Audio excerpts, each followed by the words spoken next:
Think about this for a moment. Over the last 20 years, the emphasis that God has placed on the issue of praise and worship.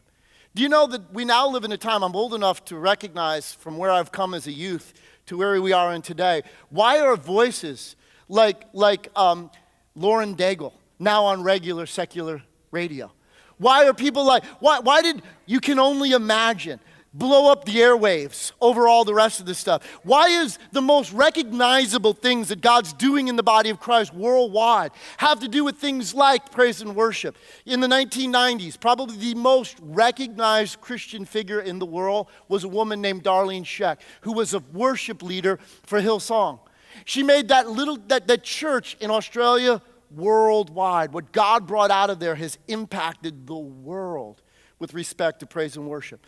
And whether it's elevation worship, whether it's Bethel, whether it's Jesus culture or different things like that, why is God place so much emphasis? And that's why it's important that you and I recognize what this is really all about, because David was unique. The tabernacle of David was a transitional period. It was only existed for about 40 years, but it was a picture of what the New Testament church was to be like. And why would I say that? Because when you ask people, because the tabernacle of David was a transition time from the tabernacle of Moses to the temple of Solomon. But something unique, something so special, something that God intended to rebuild. Because why? As the church began to unfold, and the realization of what God's heart always was, that all the nations of the world, not just the Jewish nation, would be redeemed to God.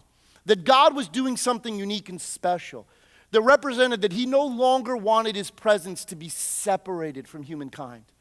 And to know what Jesus accomplished is the heartbeat, listen to me, because you cannot appreciate all that Jesus accomplished without recognizing what I'm talking about. Because on the day that Jesus was crucified, and if you're too fast, if you just read through the Bible and don't pay attention to things going on, Matthew in his gospel gives note of something that occurred the day Jesus was crucified.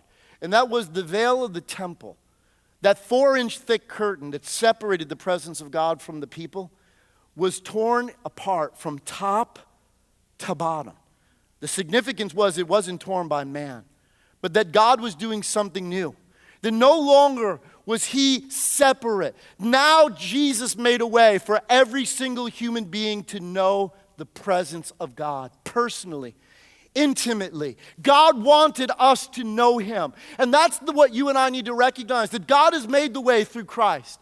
And to recognize who we are is to realize what we were created by God to do. And what this is really all about, because Jesus made it possible for every single human being to be able to come into the presence of God without guilt, without shame, without fear. No longer were there barriers, but now the presence of God was available.